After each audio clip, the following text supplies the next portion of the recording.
Bien, y ahora sí, bienvenidos, bienvenidas, bienvenides. Vamos a empezar con la clase que le da continuidad al texto de Rubén Pardo que ya trabajamos en la anterior.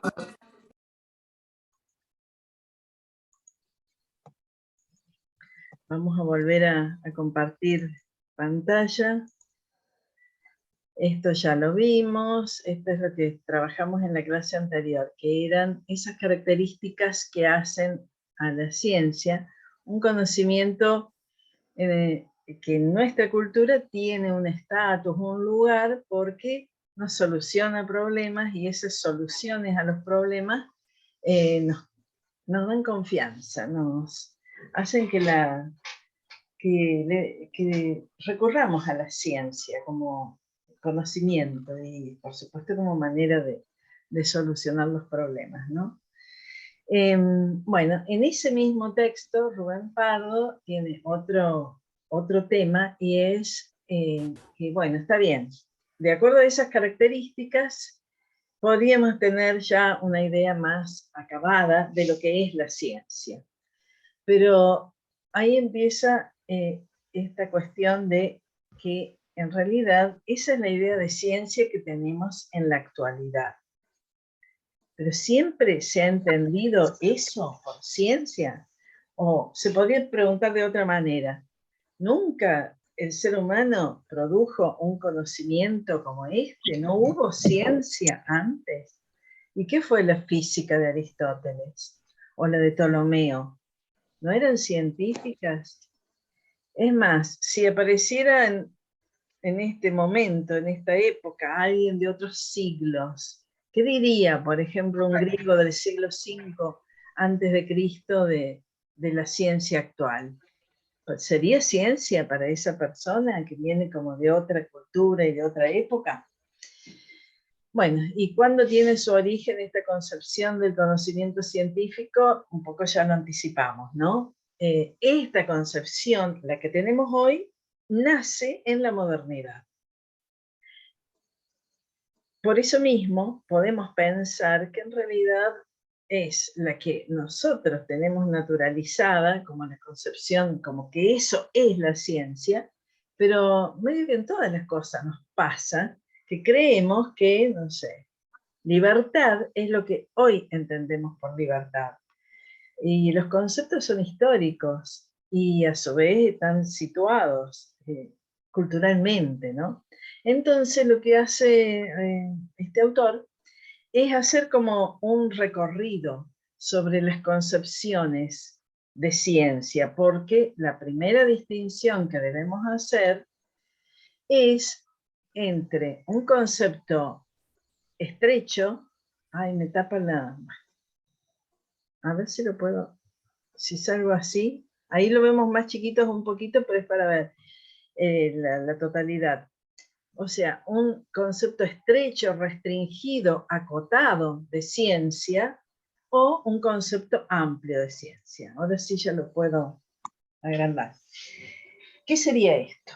Cuando nosotros tenemos una idea de algo, una concepción de algo que es acotada, que es estrecha, quiere decir que solo estamos considerando o nuestra propia percepción o en algún aspecto a ese concepto. Ese es el concepto estrecho de ciencia si pensamos que la ciencia es lo que hoy llamamos ciencia o la ciencia es eso que se hace hoy y que llamamos ciencia.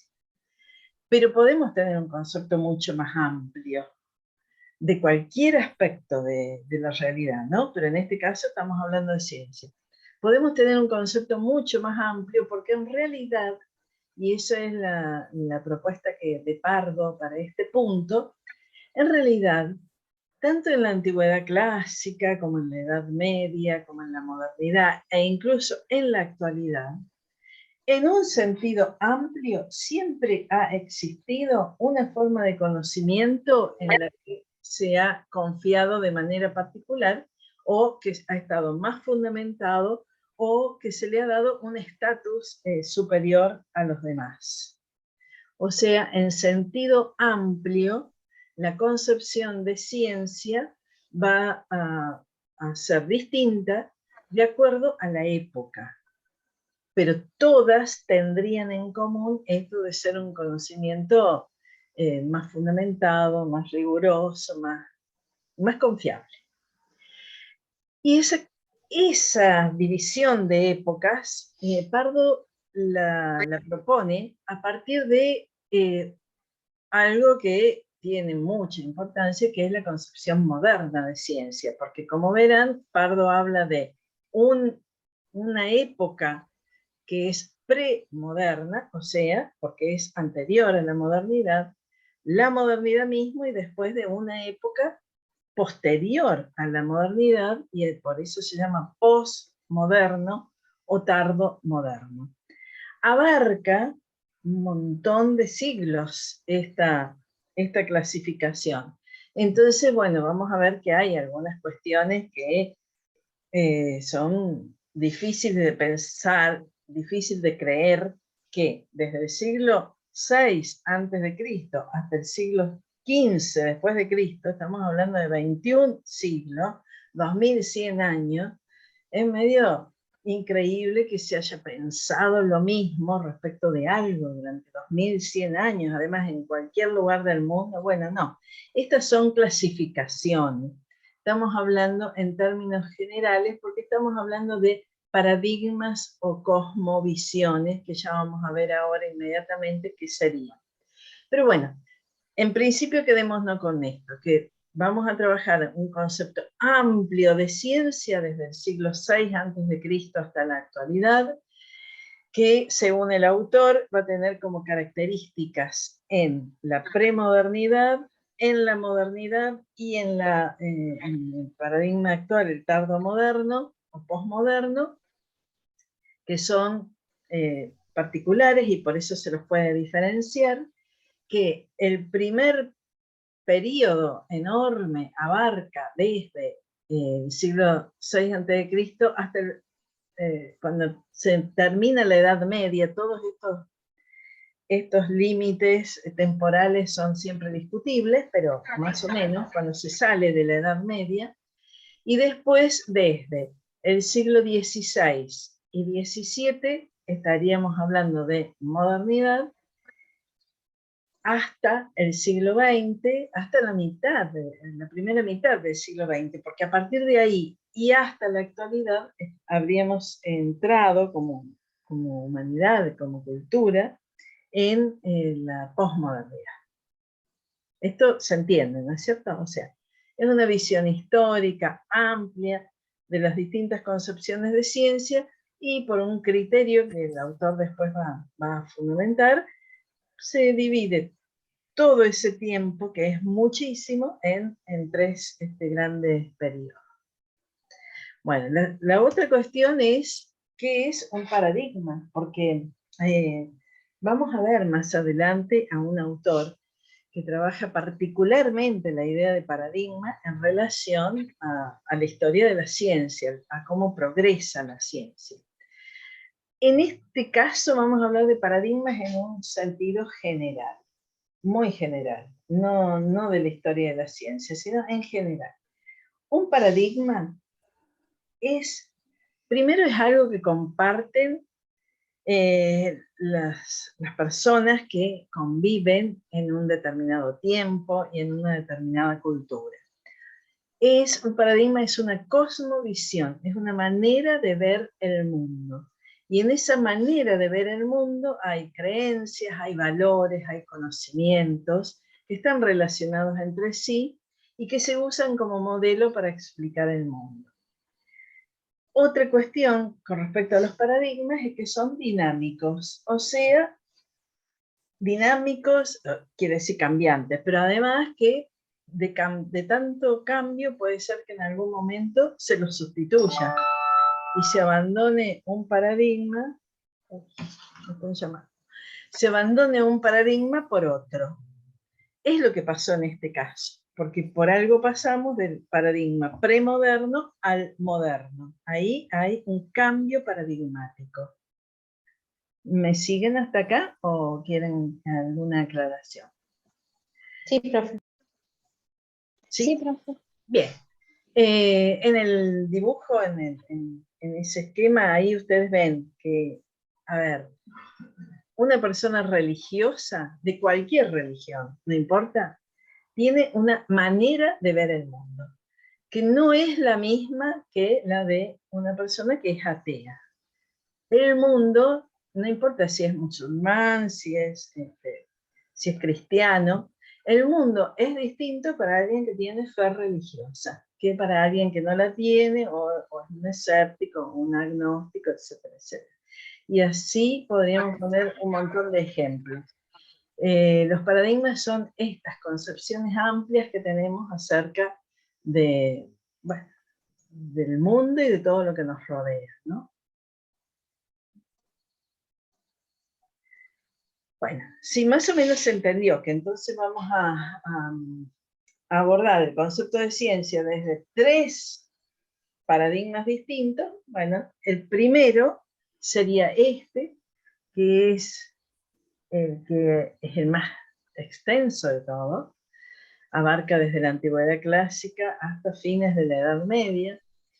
Tiene muchas cuestiones muy interesantes y muy importantes este paradigma, porque además es fundacional para la cultura occidental. O sea, muchas de las ideas, incluso algunas que perduraron hasta la actualidad, vienen de la Grecia clásica. En realidad es de la antigüedad clásica, pero en Grecia, del pensamiento griego, sobre todo del siglo de oro, de Pericles, de ese tiempo en que hubo mucho pensamiento y muchas ideas que se fueron después propagando y forman parte de la cultura occidental.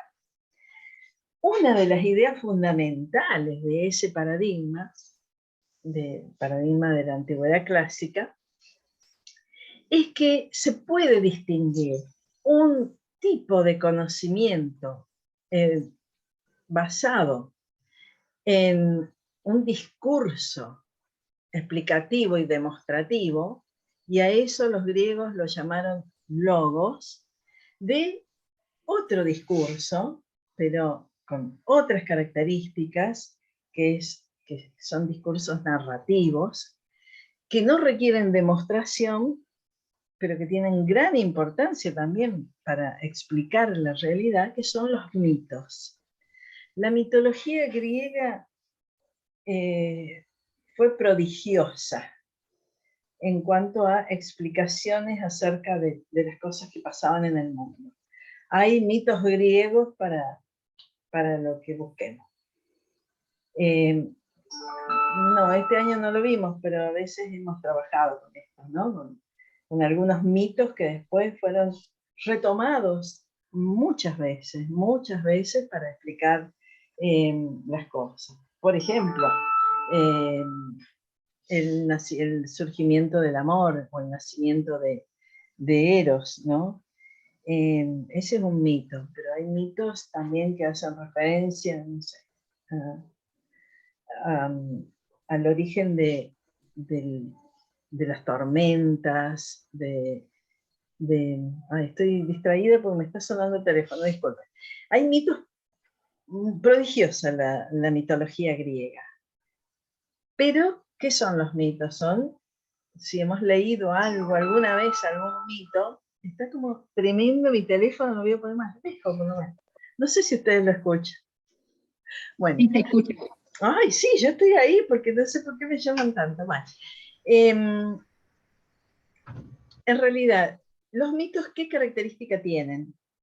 Es que son muy útiles son narraciones que se transmiten en la cultura y son muy útiles para explicar algunas cosas, pero no tienen una demostración. O sea, si Zeus intervino en una determinada situación para provocar algo, es otra explicación posible, pero no tiene un fundamento, una demostración. Entonces, en la Grecia clásica empiezan a buscar otro tipo de fundamento explicativo, otra demostración de los fenómenos.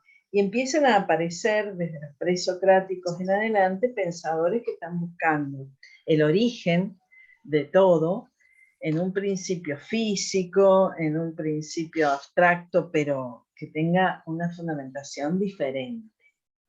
Y empiezan a lograr también en estos tiempos en que filosofía y ciencia eran lo mismo, empiezan a lograr explicaciones mucho más científicas y basadas en el logos de las mareas, de los eclipses, y se pueden probar, ¿no?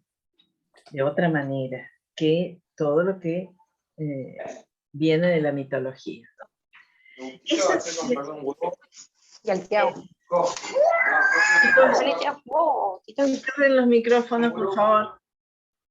Bueno, eso sería como una gran caracterización así muy general de lo que fue la concepción premoderna del conocimiento en general, estamos hablando, ¿no? En la antigüedad clásica tiene estas características, y en la Edad Media la concepción del conocimiento está muy vinculada a lo cristiano y es religiosa. La Edad Media abarca 10 siglos, y durante todo ese tiempo la comprensión del mundo se hizo a partir de creencias religiosas y de términos que tienen que ver con el orden divino. Durante todos esos siglos, eso le faltaría a este cuadro comparativo, ¿no? En la antigüedad clásica, el logos es la razón y empieza a tener como un peso muy fuerte en cuanto al conocimiento. En la Edad Media, en cambio, la fe es más importante que la razón. Cuando se producen situaciones de disputa, de debate entre una verdad de fe o una verdad basada en el razonamiento, siempre se le da prioridad en la Edad Media a lo que dice la fe religiosa. ¿Estamos hasta acá o quieren preguntar algo? Bueno, si es necesario, volver. Por ahí agregaría la idea que está en el texto de el paradigma de la antigüedad se sustenta en la filosofía. En cambio, el paradigma medieval en la teología como disciplinas fundamentales, ¿no? Claro, claro. Sí, no está, falta en la plaquita. No, pero bueno. O sea, para la antigüedad clásica, el logos, la razón, son el fundamento fuerte del conocimiento, y el conocimiento que tiene un lugar encumbrado en esa cultura es la filosofía primera. En cambio, para la Edad Media, el conocimiento más confiable es el que tiene origen en la fe, en la verdad revelada, en los textos sagrados. En cambio, en la antigüedad clásica son los primeros filósofos, que eran filósofos, pero también muchos de ellos eran los primeros científicos. Bueno, ellos van a tener el lugar. O sea, los que tienen el lugar más alto, los que están en la cúspide del conocimiento, son los filósofos en la antigüedad clásica y son los miembros de la Iglesia en la Edad Media. Bueno, y entonces, en la antigüedad clásica aparece un origen remoto de lo que ahora llamamos ciencia.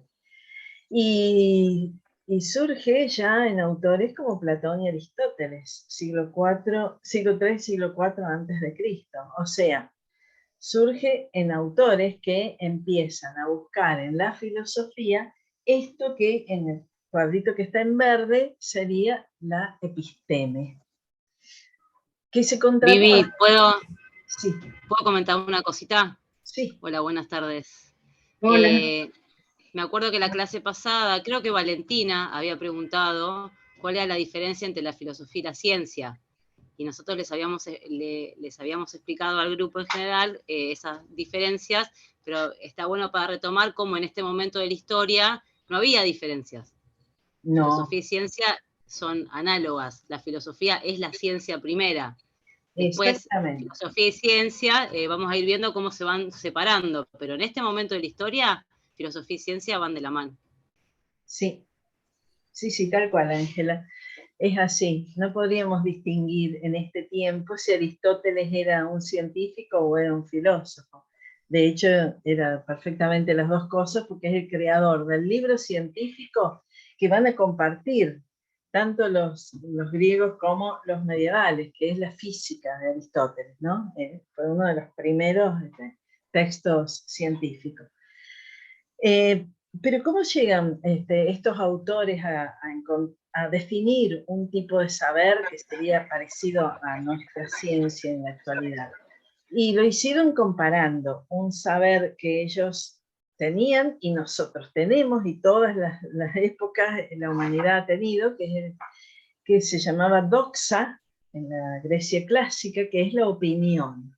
O sea, ese saber no fundamentado, que se obtiene espontáneamente, de manera asistemática. ¿Se acuerdan que en la clase anterior vimos lo que era la ciencia como conocimiento sistemático, ¿no?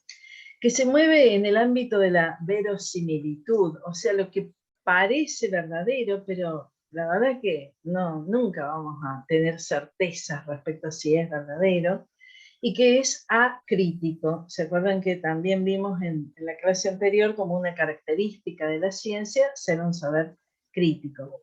Bueno, la opinión, y eso sería nuestro conocimiento vulgar, tenemos, la verdad que muy mayoritariamente nuestro conocimiento es de este tipo, porque por más estudiosos que seamos, o científicos, o investigadores, o lo que sea, nuestro conocimiento mayoritariamente es una opinión. ¿Por qué? Porque podemos ser expertos en una cosa, en algo, bueno, en un saber, un campo de saber, pero en lo demás tenemos una opinión. ¿Por qué? Porque es un saber no fundamentado con todas estas características. Fundamental para la vida, por otro lado, ¿no? En cambio, decían los griegos, hay otro tipo de saber que sí es fundamentado, que requiere esfuerzo y reflexión, que sí es sistemático, que no se conforma con la verosimilitud, sino que pretende instalarse la verdad en la verdad, o sea, pretende lograr la verdad, y que es crítico, y eso, ese saber se llamaba episteme. Y ese episteme sería una idea de conocimiento comparable a nuestra idea de ciencia en la actualidad con respecto al saber vulgar, el saber cotidiano no fundamentado sobre la cantidad de cosas que conocemos de esa manera, ¿no?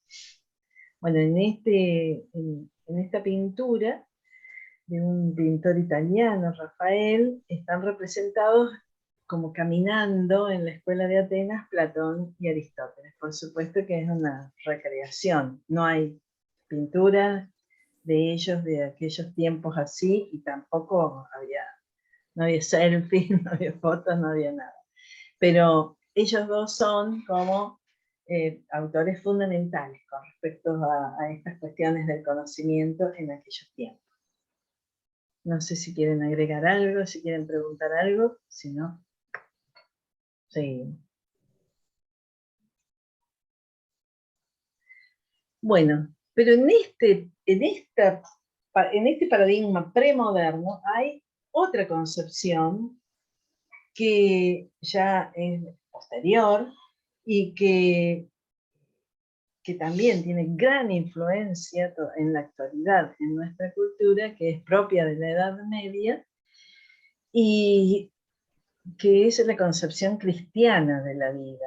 O sea, esta cosmovisión comprende el mundo en términos de un orden divino. La realidad, o sea, los medievales no miraban el mundo, no pensaban que podían tener un conocimiento por estar en contacto con el mundo, claro, pero esa experiencia del mundo, esa interpretación del mundo, era a partir de estas creencias religiosas. Por lo tanto, lo que se leía en la realidad, lo que se interpretaba, eran huellas o signos de Dios.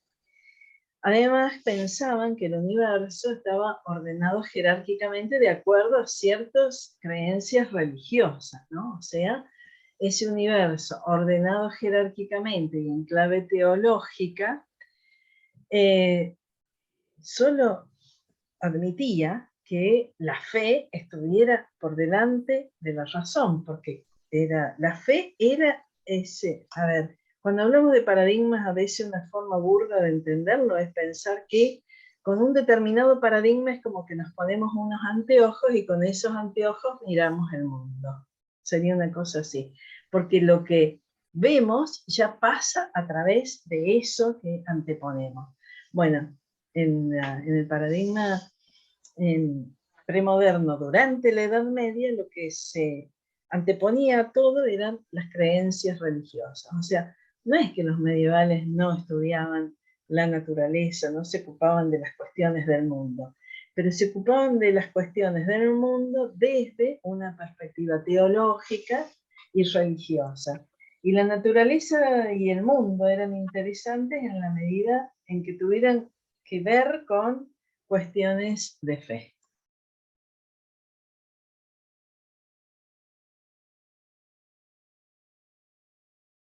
Profe, no se le escucha.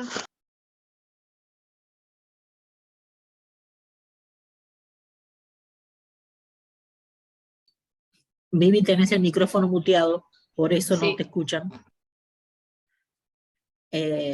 Habías hablado de que el paradigma, la parte del paradigma clásico premoderno estaba dividido en dos grupos.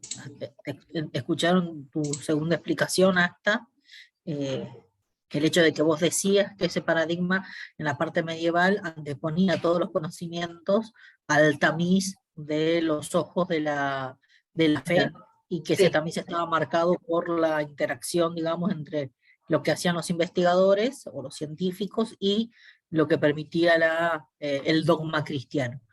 Y ahí se te cortó. Yo me imagino que lo que iba a continuar era...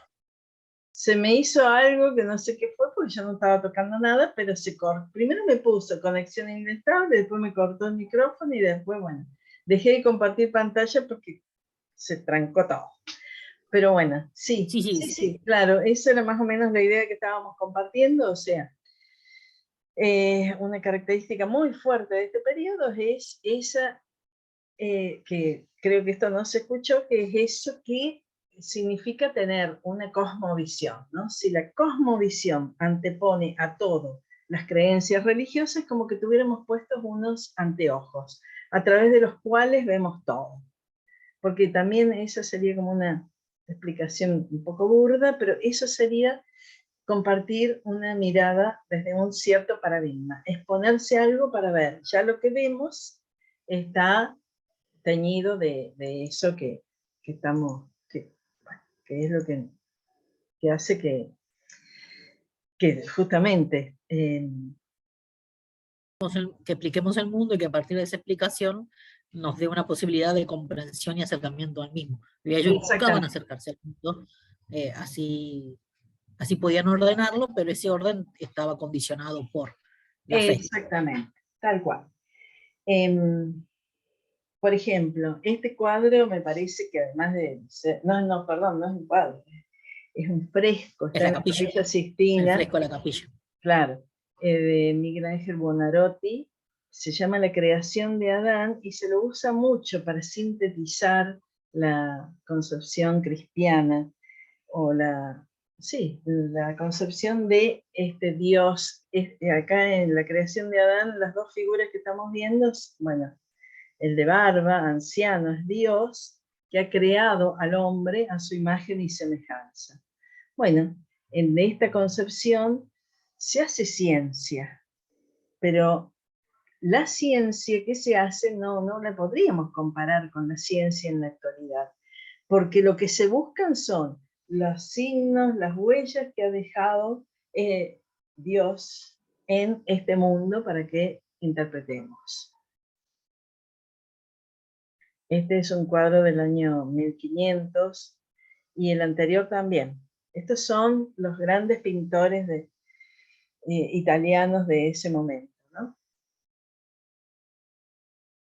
Bueno, y entonces lo que se pregunta en un momento Rubén Pardo, después de él mismo haber agrupado como premodernas a estas dos concepciones, es, bueno, ¿pero qué tienen en común? En la antigüedad clásica, la filosofía ocupaba la cúspide del conocimiento, la filosofía primera. En la otra, la religión. En una, la razón tenía un lugar jerárquico, el logos tenía un lugar jerárquico respecto a las otras formas de conocimiento, o las otras maneras de acceder a un conocimiento confiable. Acá el conocimiento confiable está depositado en las Sagradas Escrituras y en la interpretación que hacen de ellas los miembros de la Iglesia. Entonces son compatibles o están dentro de un mismo paradigma. La verdad es que tienen profundas divergencias, pero dice Rubén Pardo que sí. En primer lugar, porque son premodernas, o sea, todo lo anterior a la modernidad tiene esa característica, y es que, comparada con la modernidad, van a faltar un montón de cuestiones que después sí aparecen. La otra cuestión que tienen en común es que tanto en la antigüedad como en la Edad Media, la Tierra es el centro del universo.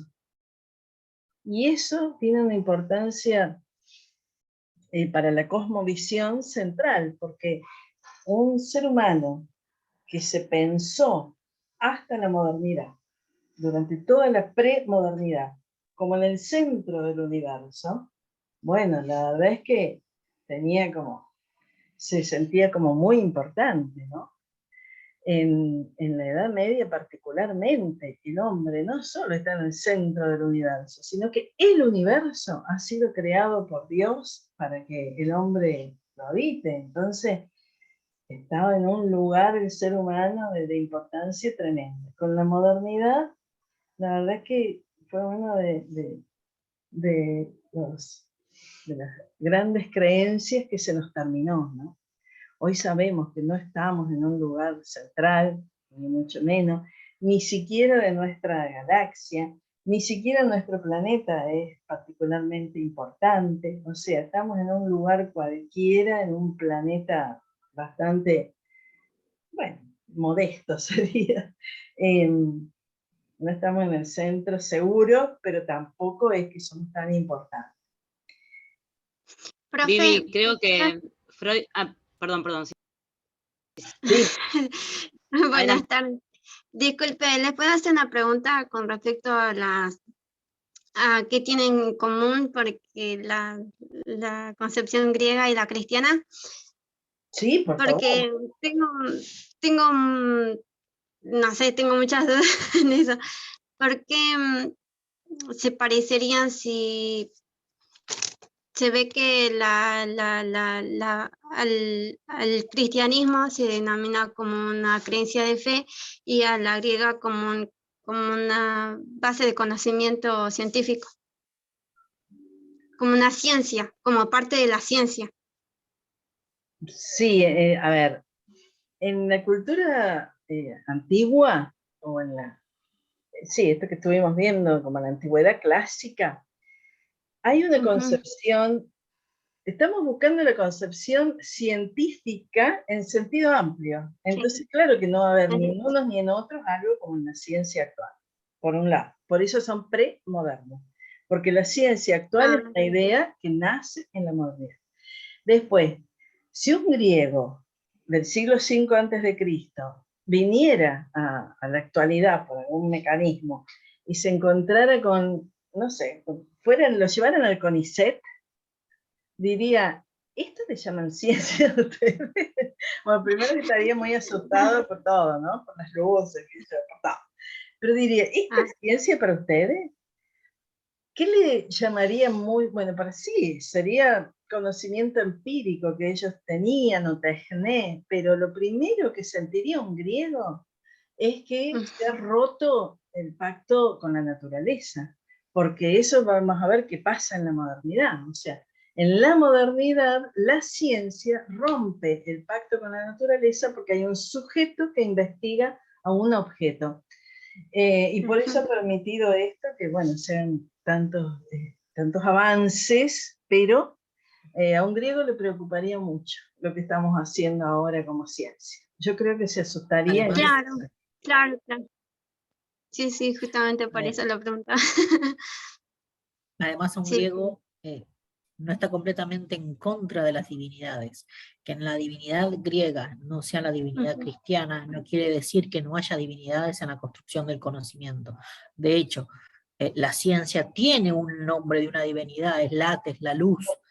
O sea, ¿hacia dónde vamos? Hacia Late para huir de la doxa. O sea, están jugando con también binomios de oposición entre el que está más cerca de los conocimientos, más cerca de Platón, digo, más cerca de Apolo, más cerca de las zonas de la luz, incluso el conocimiento está asociado a la idea de luz, Sí. de equilibrio, de naturaleza. Piensen que los que estudian matemáticas, por ejemplo, Pitágoras sostiene que la energía que sostiene el mundo es una energía divina y que 1 más 1, que la idea del 1 como número simbólico por excelencia es la idea de la divinidad por excelencia. Entonces los dioses no están fuera de la ciencia. De la misma manera que están intentando separar la opinión de la ciencia, el grado supremo dentro del conocimiento científico es acercarse al Olimpo, y ese Olimpo está habitado por dioses, y al dios al que se quieren acercar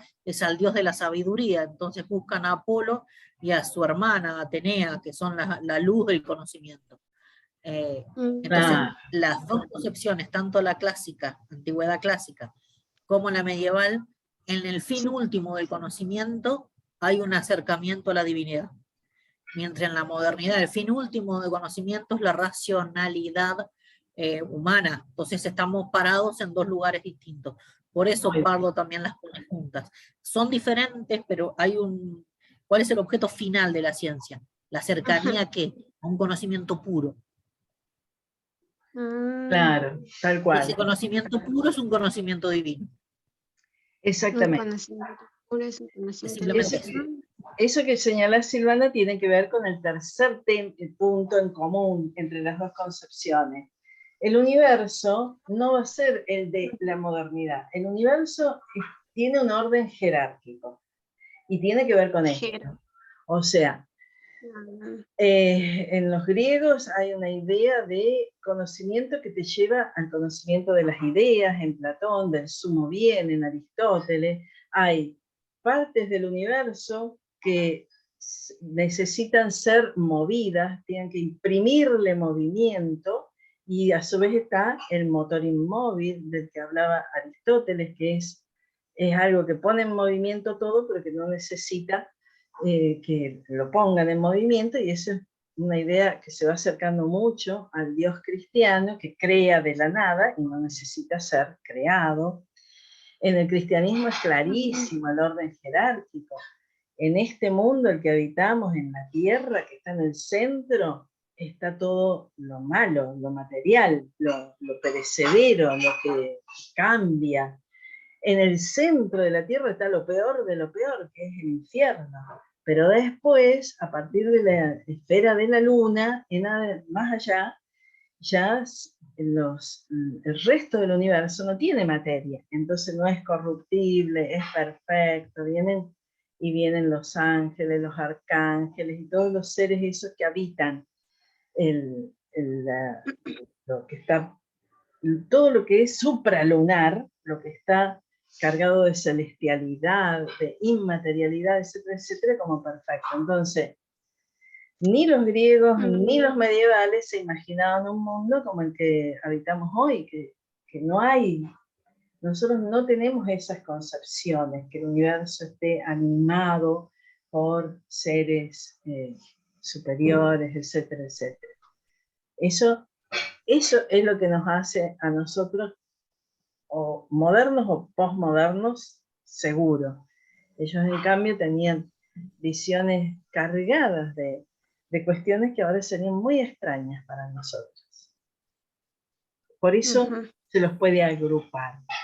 porque hay un orden jerárquico, porque el universo no es todo igual, lo material es lo imperfecto, lo inmaterial es lo celestial, lo perfecto, y hay un orden además teleológico, es telos en griego quiere decir fin, siempre hay un fin, hay un sentido, la vida eterna para los medievales, llegar a la idea de bien para los griegos, pero todo el conocimiento tiene un fin.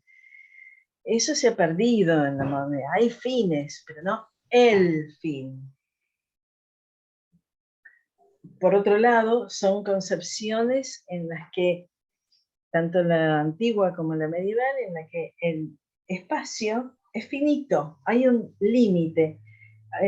Aristóteles, por ejemplo, decía que el universo tenía a la Tierra en el centro, pero después estaba conformado de esferas. En esas esferas estaban incrustados los planetas, los que se conocían en ese tiempo.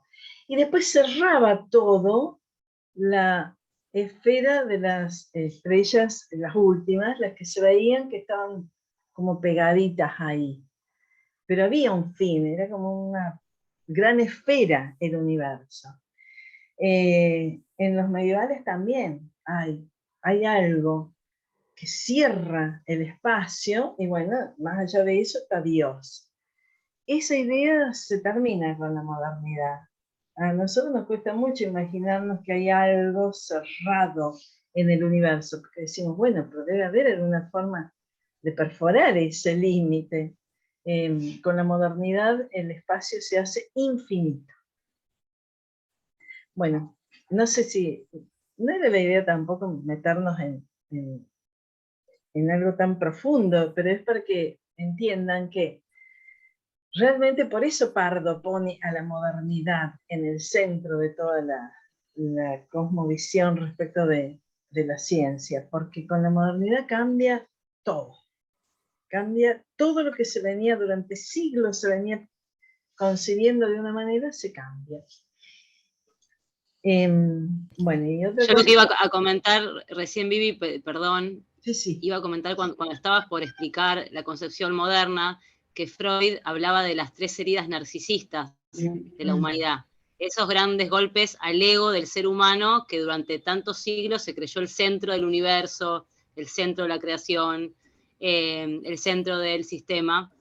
Entonces, una de las primeras heridas al ego, dice Freud, fue la teoría de Copérnico, de decir que no estamos en el centro del universo, sino que somos un planeta más girando alrededor del Sol, y después, bueno, eso se fue ampliando cada vez más, a la vez también una galaxia, donde hay millones de galaxias, pero eso como que nos corrió del centro en algún sentido, y según Freud fue un golpe al ego humano y a la autopercepción que teníamos como superiores en algún punto, ¿no? Después, bueno, vino Darwin, otra herida, y después vino Freud, que según él hace la última herida. Claro, la de Darwin es que nos explicó que venimos de los monos, y eso para el ser humano fue una herida narcisista. Las heridas narcisistas son las que afectan al ego, a eso que nos creemos que somos. Sí, es tal cual. Buenísimo, profe. Sí, imagínense cómo cambia el mundo si nos pensamos como creados para ser dueños y señores de esto, que es todo el universo. Bueno, nos sentimos de una manera, en cambio, si descubrimos que no es así, que la Tierra, la verdad que no está en el centro de nada, ni somos nosotros tan importantes, cambia la cosmovisión.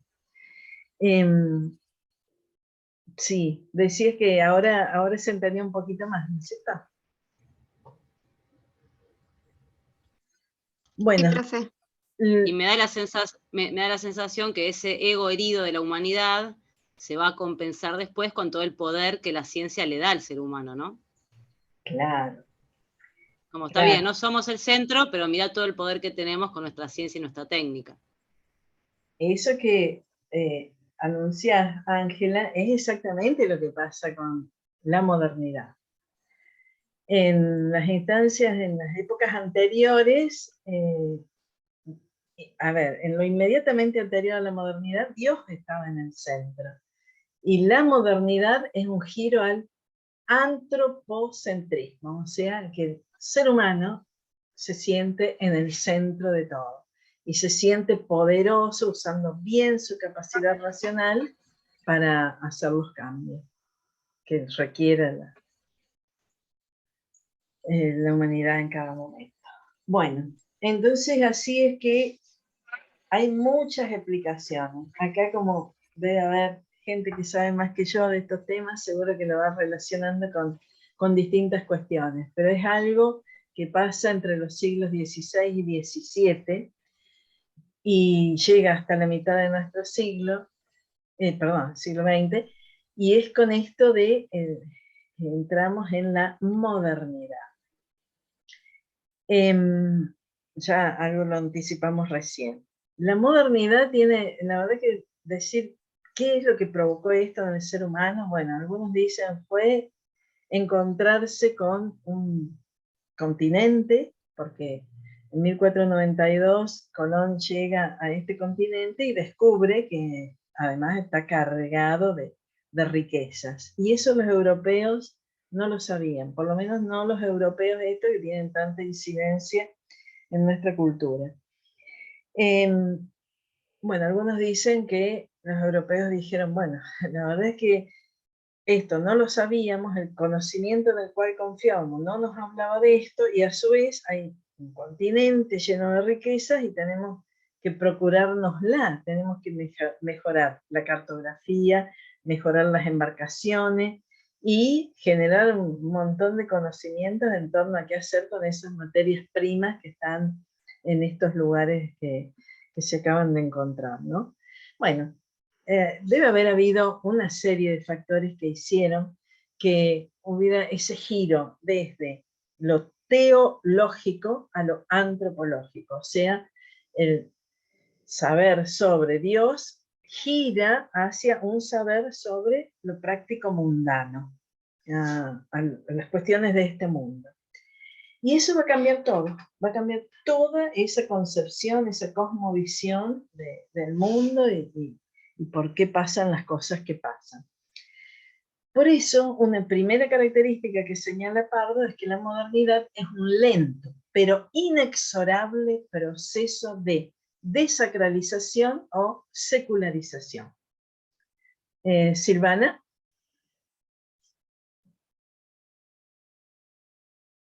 Que me conecto, sí, ¿qué tal? Lo que pasa es que hay un ruido de fondo, están arreglando ahí en la vereda un camión y bueno, es lo que pasa. Para aportar un poquito, ya que esto es un poquito más mi área, diríamos, en términos de los procesos históricos, está bueno pensar no solo las tres crisis que planteaba recién Ángela, sino pensar en tres grandes procesos que se dan en paralelo.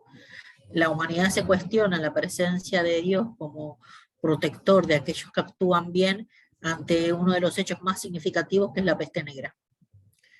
La peste negra como enfermedad tiene el impacto que tuvo, mayor impacto que el que tuvo coronavirus, diríamos, ¿sí?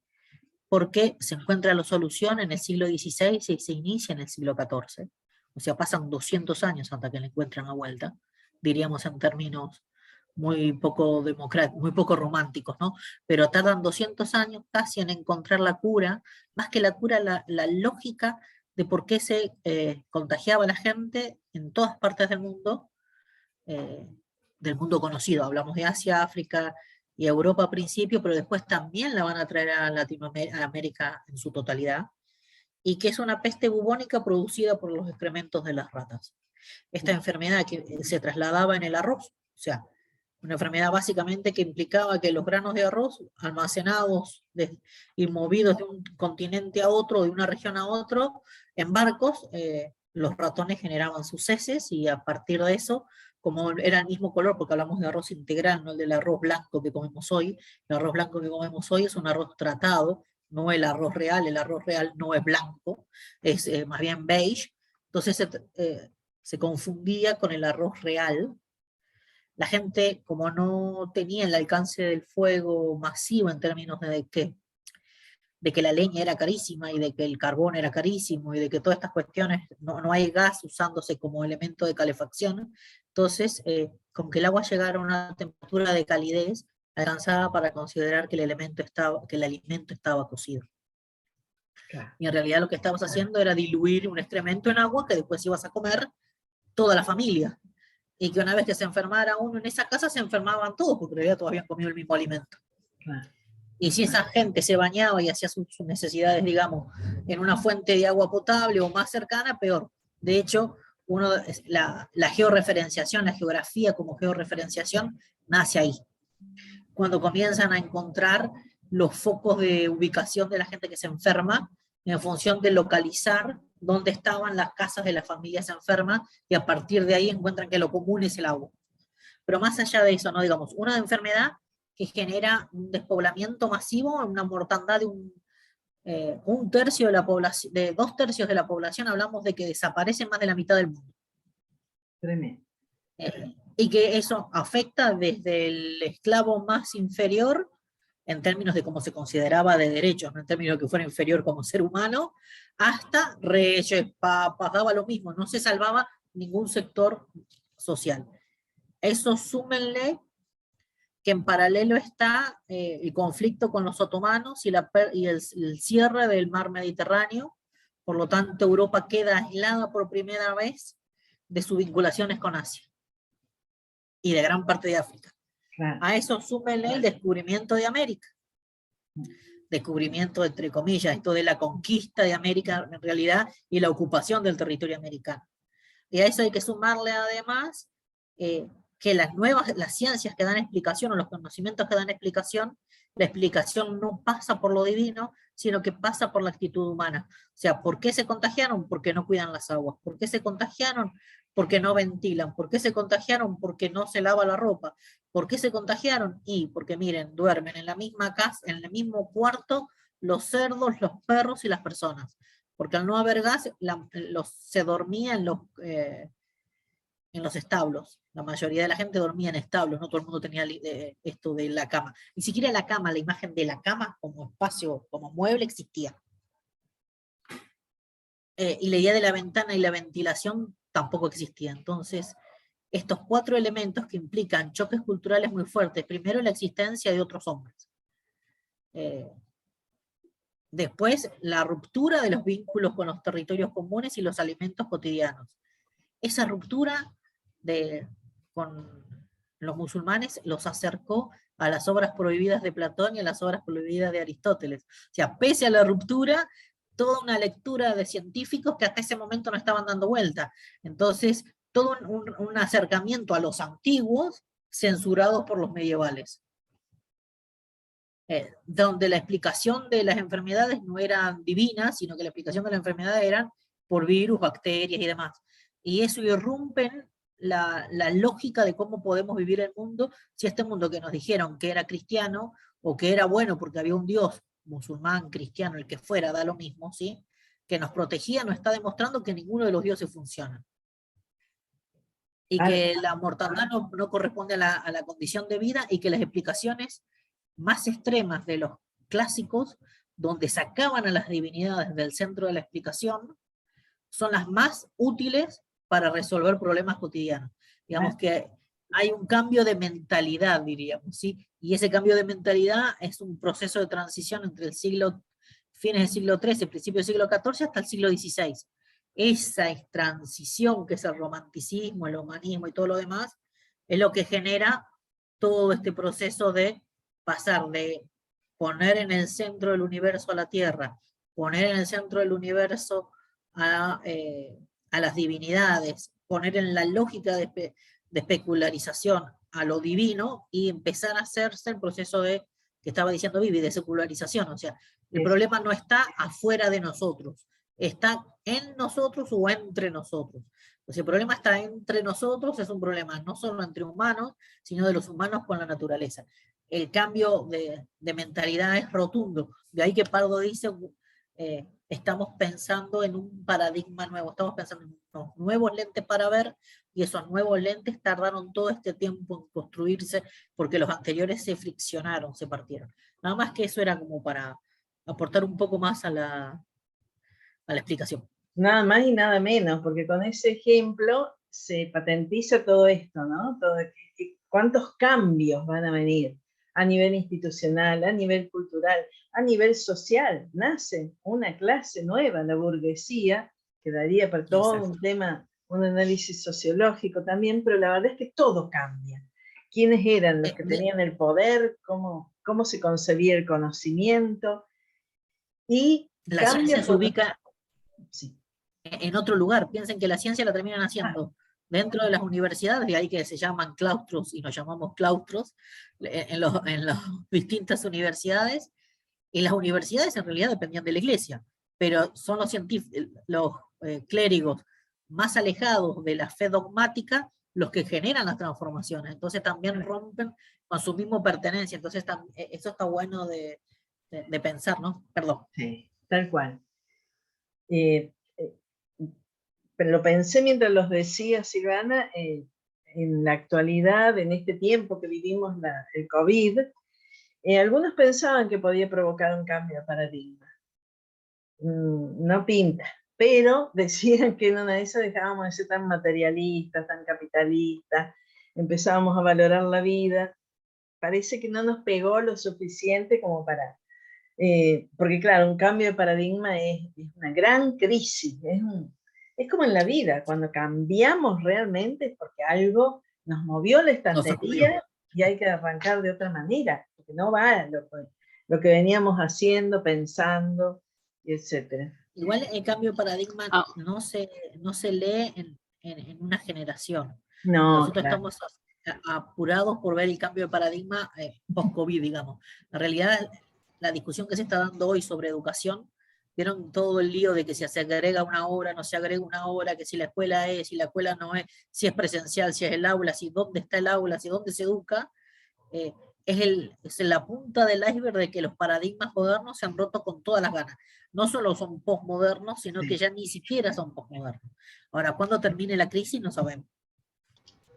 Quizá el problema creo que es que en general cuando un paradigma entra en crisis es porque apareció otro paradigma alternativo, se está empezando a gestar otro paradigma alternativo y quizá lo que nos cuesta ver hoy es cuál es ese paradigma alternativo. O sea, claramente nuestra época habita una crisis sostenida en el tiempo, pero quizá no sabemos bien hacia dónde vamos y eso también nos cuesta pensarnos como que se está produciendo un cambio hacia otra cosa, ¿no? Pienso así en voz alta, porque es cierto que me parece que los cambios de paradigma, no sé si son percibidos por quienes los viven, porque son procesos paulatinos, pero que no sepamos bien hacia dónde estamos yendo, qué es lo que viene a reemplazar este mundo, quizá marque que tampoco sintamos que está cambiando tanto la cosa. Sí, tal cual, Ángela. No hay un paradigma diferente a este, es más, es muy hegemónico. Eso también habla de que puede ser que ya estemos asistiendo a los fines de esta manera de vivir, ¿no? Porque bueno, va en una dirección acelerada a estrellarse, ¿no? Pero bueno. Lo último que tenía para decir de esto de la desacralización, que lo ejemplificó perfectamente. Desacralizar es sacar lo sagrado. Entonces, donde antes estaba Dios y las Sagradas Escrituras y la fe religiosa para explicar, ahora aparecen otras explicaciones y con otras características. Y es también la modernidad un proceso de secularización, que en algún punto son sinónimas estas dos palabras, pero aparece algo nuevo. Saeculum, que es la raíz de la palabra secularización, es siglo en latín. Y lo que va a aparecer como muy nuevo, y que va a tener mucho que ver en muchos de los cambios paradigmáticos, es que el tiempo empieza a concebirse de una manera distinta. Los griegos tenían una concepción del tiempo, muchos de los griegos tenían una concepción cíclica del tiempo y el eterno retorno de lo mismo. Los medievales tenían una concepción del tiempo que hacía una gran diferencia entre el tiempo en este mundo, en esta vida, el tiempo de la vida terrenal sería, acotado, porque bueno, vivamos lo que vivamos es poco, y eso lo comparaban con un tiempo con la eternidad, o sea, un tiempo inacabable, además donde todo iba a ser mejor si nos portábamos bien. Entonces, lo que pasaba en esta vida tenía una importancia relativa, primero porque era muy poco comparado con lo otro, y después porque acá podían haber muchísimas injusticias, muchísimos padecimientos, pero después venía la verdadera vida, la vida eterna. Bueno, el gran cambio de la modernidad es con respecto al tiempo en esta vida, por eso es secularización lo que le pasa a la cultura, porque empieza a importar, bueno, ojalá, porque muchos podemos seguir creyendo que hay una vida después de la vida, pero mientras tanto, de lo que estoy seguro, es de este tiempo, y lo voy a tratar de aprovechar al máximo, y voy a tratar de vivir de la mejor manera, extender, preocuparme por la salud, etcétera, etcétera. O sea, cambia la concepción del mundo si pensamos que esta vida es un tiempo importante, que en la concepción anterior no tenía ese lugar, la idea del paso por esta vida. Bueno, y ahí les puse una imagen de uno de los emblemas o referentes de este cambio de mentalidad que es Galileo Galilei, que tiene una historia muy interesante, que hoy no lo vamos a tomar, pero hemos trabajado algunos prácticos con las concepciones de él, que eso que está usando ahí es un telescopio. Ese telescopio lo armó, él se trajo unos lentes de Holanda y armó ese telescopio rudimentario, la verdad que muy poquita cosa para lo que hay actualmente, pero ¿por qué? Por esta idea de dejar de creer en lo que dicen los textos o las Sagradas Escrituras y empezar a observar el mundo. Y él ahí, una de las cuestiones que vio es las características, los cráteres de la Luna, ¿no? Por ejemplo, entre otras cosas. Y bueno, Galileo fue tratado de loco, fue perseguido y fue condenado por la iglesia de su época por poner en cuestión el paradigma vigente respecto a, el paradigma no, la teoría vigente respecto al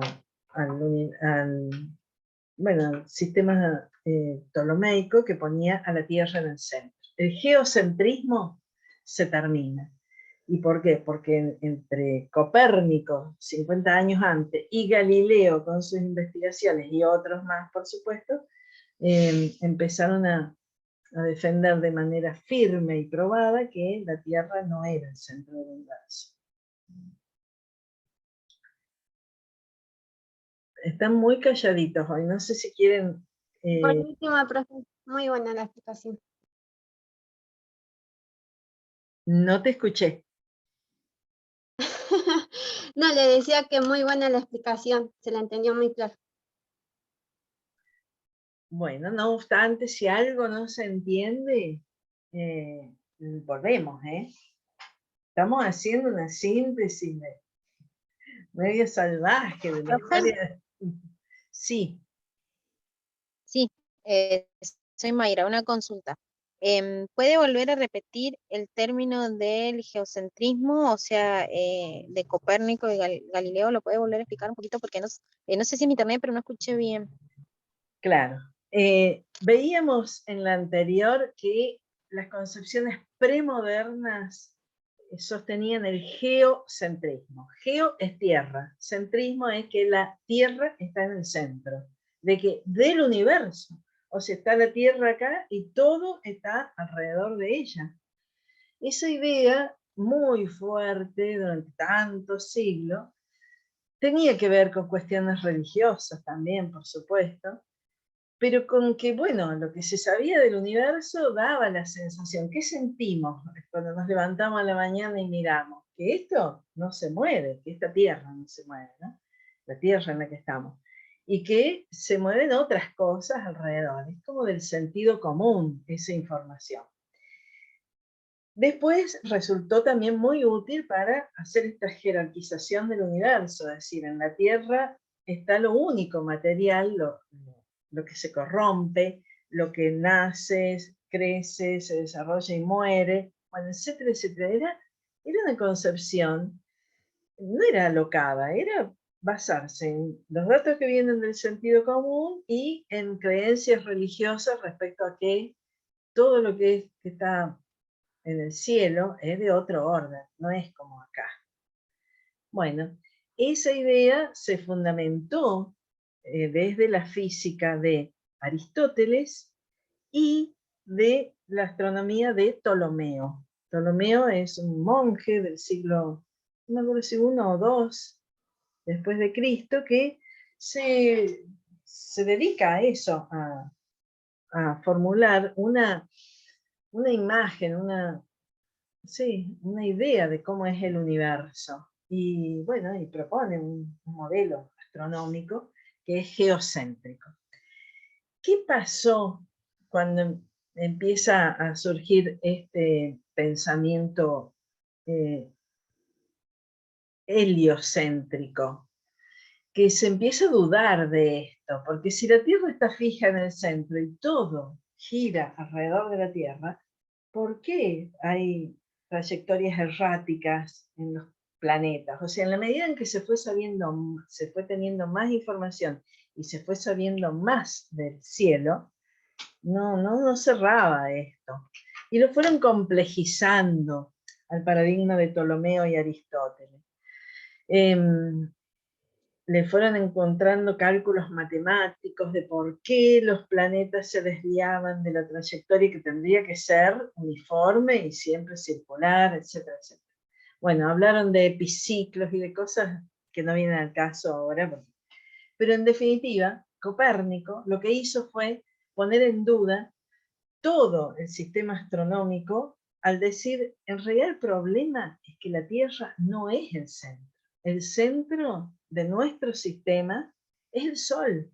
El que está en el centro es el Sol y la Tierra es un planeta y gira alrededor del Sol. Pero justamente decir esto era ir en contra de muchas creencias religiosas y de todo lo que habíamos visto acá, ¿no? Copérnico, la verdad es que era un investigador que tuvo muchos problemas por decir eso. 50 años después, Galileo Galilei, que estaba en la plaquita esta, va por más, defiende el sistema copernicano. Copérnico ya estaba muerto, pero él empezó a decir, la verdad que tiene razón. Además, en el sistema de Aristóteles, las esferas eran como, no tenían materia, eran como pelotas, pero sin materia. Y él, con un telescopio, lo primero que vio es que la Luna era muy parecida a la Tierra, tenía cráteres, era sólida en su conformación, ¿no? Ahora se entendió un poquito más. Me hace cosa decir así a lo medio a lo salvaje, pero era para darte como una breve explicación, ¿no? ¿Estamos? Gracias. De todo modo, esto, si te interesa, o sea, pasar del geocentrismo al heliocentrismo es un cambio paradigmático, porque es ir en contra de todo lo que decía, que la Tierra estaba en el centro, que en el centro de la Tierra estaba el infierno, etc. Es como Darwin, cuando Darwin dice que hay una evolución de las especies, va en contra del creacionismo que sostenía que todas las especies fueron creadas por Dios y a la misma vez, ¿no? Un cambio paradigmático implica eso, o decimos una cosa o decimos la otra, porque no son compatibles. ¿No? Bueno, ya lo vamos a ver eso más adelante, distintos paradigmas. Bueno. Vivi, hay una película que es muy linda, por si les gustan el cine, que se llama Ágora, que habla de la historia de Hipatia de Alejandría, porque parece que ya entre los griegos, había algunos griegos, y en este caso algunas griegas, que planteaban que podía ser que la Tierra no fuera el centro. Si bien se impuso el paradigma aristotélico, había otras voces que planteaban como los principios del paradigma heliocéntrico en el pasado. Ágora se llama, claro. Está buena. está buena también para conocer cómo se fue gestando el pasaje de la antigüedad a la Edad Media, cómo convivían los griegos, los cristianos, bueno, y qué pasaba con la ciencia y con las mujeres. Pero está bueno porque ahí ella va armando algunas hipótesis para cuestionar un poco esto del geocentrismo. Pero tal cual. Sería todo un Alguien Buenísimo. levantaba la mano. Buena referencia. Sí. Creo que Enzo estaba levantando la mano. Mirá, a mí me costó un montón encontrarla. No me acuerdo a dónde la vi ahora porque la versión que encontré estaba doblada al español. Pero supongo que en las páginas que hay ahora de pelis se puede ver. En Netflix no está, seguro. En algunas páginas de pelis debe estar. Es de un director bastante conocido que se llama Alejandro Amenábar, que también dirigió, por ejemplo, Los Otros. Claro. Bueno, nada. En Extremio, dice acá, Valentina. Está linda esa. Habla de la antigüedad, no habla de la modernidad. Qué bueno. También aprovechemos estos lugares para compartir este tipo de cosas. Sobre todo de historias donde hay mujeres en la ciencia, que es otra cuestión que ha sido también invisibilizada. Enzo había levantado la mano. Sí, profe, fue sin querer. Ah, mira. Bueno, seguimos, pero siempre pueden intervenir, preguntar, porque a nosotros nos parece importante, porque, bueno, el texto es bastante accesible, pero hay un montón de cosas que se entienden de otra manera si entre todos aportamos cuestiones. Bueno, entonces, Profe, sí, el práctico de guía de lectura lo tenemos que entregar con el nombre y apellido y guía de lectura. claro. Ya les Bueno, hemos buenísimo. explicado bastante respecto a las guías de lectura, que no son obligatorias, pero que sí son instancias de aprendizaje para ustedes, para que lean siguiendo esas preguntas. Vayan a lo importante o lo central, o por lo menos a lo que nosotras consideramos importantes del texto. Y eso es sobre todo para ustedes el ir descubriendo qué cuestiones no aparecen como claras. Entonces, las guías las pueden hacer para presentarnos esas preguntas al inicio de la clase o en el momento en que ustedes piensen que es importante. Y después, si las entregan a los efectos de alguna devolución que podemos hacerles, sobre todo si hay algo que no está bien, que no es correcto. ¿Se entiende? Sí, profe, gracias. Bueno, entonces, lo que hace Pardo a continuación es señalar qué es entonces lo constitutivo, lo esencial en la modernidad. Y él dice, es esa idea de una racionalidad plena. ¿Por qué? Porque hay una confianza absoluta en el poder de la razón. La razón calculante, la razón que tiene método. Ya vamos a ver, es una racionalidad muy particular. Pero en realidad ellos piensan que Descartes, filósofo del siglo XVII, que se considera el padre de la modernidad por esto. Descartes decía, puedo dudar de todo, porque imagínense, estaba tambaleando todo el conocimiento de la época. Y Descartes dice, yo puedo dudar de todo. Ahora, hay de una cosa que no dudo, y es que estoy dudando, o sea, estoy pensando. O sea, hay algo de lo que estoy seguro, es como el punto de partida de todo lo demás. Y es que soy una cosa que piensa, dice él, o esa capacidad de razonar. Y en otro texto Descartes dice, además, la razón es la cosa mejor repartida del mundo, porque todo ser humano al nacer es racional, tiene la capacidad racional. El tema es que la razón hay que saber usarla. Y esto va a ser muy importante en la modernidad. Es una racionalidad, pero es una racionalidad que tiene que seguir pautas y métodos.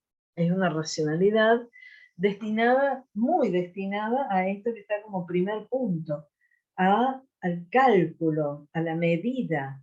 Ellos creen que el mundo Galileo decía eso, el mundo está escrito en caracteres matemáticos, o sea, el mundo tiene un orden. Ese orden es racional y es matemático. Lo que pasa es que los seres humanos tenemos que descubrirlo. La racionalidad además pensaban en la modernidad que iba a llevar no solo al conocimiento necesario y universal del mundo, o sea, íbamos a poder, usando bien la razón y haciendo de ese uso de la razón una capacidad de conocimiento controlada, sistemática, etcétera, etcétera, no solo íbamos a poder conocer todo, sino que definitivamente nuestra vida iba a cambiar muy para mejor, porque íbamos a tener explicaciones de todo, íbamos a saber por qué ocurren las cosas, y por lo tanto es lo que vimos ayer, o antes de ayer, al tener poder explicativo tenemos poder predictivo, y bueno, el conocimiento del mundo iba a ser total, íbamos a vivir en un mundo mucho mejor, íbamos a ser más felices, etcétera, etcétera. Pero no solo eso, sino que usando bien la capacidad racional, el ser humano iba a poder lograr una ética universal. Para todos, ellos no tenían lenguaje inclusivo, entonces para todos era para el ser humano en cualquier lugar del planeta. Íbamos a poder lograr acuerdos éticos respecto de cómo hacer cada cosa. O sea que era una idea muy fuerte es que la modernidad es, podríamos poner, modernidad, utopía. O sea, es una época de sueños, de ilusiones, de grandes, más todavía, de grandes utopías. El ser humano realmente creyó que le había encontrado la vuelta. Y bueno, una de las grandes utopías en relación a esto, además de que el conocimiento científico iba a mejorar la vida de las personas, es que inexorablemente, como consecuencia del progreso científico, venía el progreso social, o sea, que todos viviéramos bien, que no nos faltara nada. Sería tremendo este tema, pero imagínense el mundo que soñaron los modernos. Uno de esos soñadores fue este autor, Immanuel Kant, que creía que usando bien la razón, el hombre iba a salir, el hombre como ser humano iba a salir de la minoría de edad. Y su arenga permanente era: atrévete a pensar, pero pensar es pensar bien. Siguiendo reglas del método que el propio Descartes propuso, ¿no? Bueno, la verdad que, ¿qué nos pasa cuando algo nos ilusiona mucho? Bueno, ayer no, el miércoles hablábamos de sentirnos enamorados. Cuando estamos enamorados estamos ilusionados. ¿Qué nos pasa cuando se viene a pique lo que pensábamos que era tan maravilloso? Y estamos desencantados, estamos tristes, estamos desilusionados. Bueno, un poco eso en lo que nos pasó con la modernidad. Porque esos grandes ideales, esas grandes utopías de la modernidad no se cumplen. No pasó así, no fue así. Ya sabemos que la película no siguió como nos decían que venía la cosa en la modernidad. Entonces, eso es lo que provocó, sobre todo a partir de la segunda mitad del siglo XX, después de la Primera y la Segunda Guerra Mundial, de las bombas atómicas en Hiroshima y Nagasaki, de tantas cosas que pasaron, pero tantísimas. En esto, Silvana seguro tiene muchísimas cuestiones para decirnos, pero básicamente esa utopía de la modernidad se caen los ideales de conocimiento de la modernidad. Pardo dice que entramos en un proceso de fragmentación de sentidos. Ya no hay un sentido único. Los sentidos están fragmentados. No hay verdades universales, necesarias ni definitivas. Hay verdades provisorias y contingentes. Surge el relativismo cognoscitivo, como esto que se ve en el dibujito, ¿no es cierto? Depende desde dónde miramos algo. El señor de, no sé si tiene una boina, qué sé yo, de la izquierda ve cuatro trozos, 4 palos, no sé qué son. Y el otro ve 3. A ver, ¿quién tiene razón de los dos? Los dos, porque depende de la perspectiva desde la que lo están mirando. Bueno, ese es el relativismo cognoscitivo, o respecto del conocimiento. Es preguntarse, ¿qué verdad? ¿Hay una sola verdad? Es muy difícil afirmar una cosa así en este tiempo. Ya, cualquiera de nosotros sabe que depende. Todo depende de dónde lo miramos. Estamos abiertos a eso y está bueno, a que, bueno, vos estás viendo esto, pero yo estoy viendo esto. ¿Y quién tiene la verdad? ¿La verdad fue siempre igual? Dice Pardo. ¿Tenían la misma idea de verdad en otras épocas que en la nuestra? ¿La verdad tendrá algo que ver con el poder? Dice Foucault. Bueno, entramos en una etapa de la cultura y nuestra relación con el conocimiento muy diferente, a partir sobre todo de lo que pasó después de cómo termina la Segunda Guerra Mundial. Y empezamos a hacer algo muy discutido, posmodernos. O sea, somos los que estamos viviendo una época que viene después de la modernidad. Algunos dicen que en realidad la modernidad no está agotada, que esta es una etapa de la modernidad. O sea, no todos los autores dicen que estamos en la posmodernidad, pero la verdad es que algo ha cambiado, y mucho.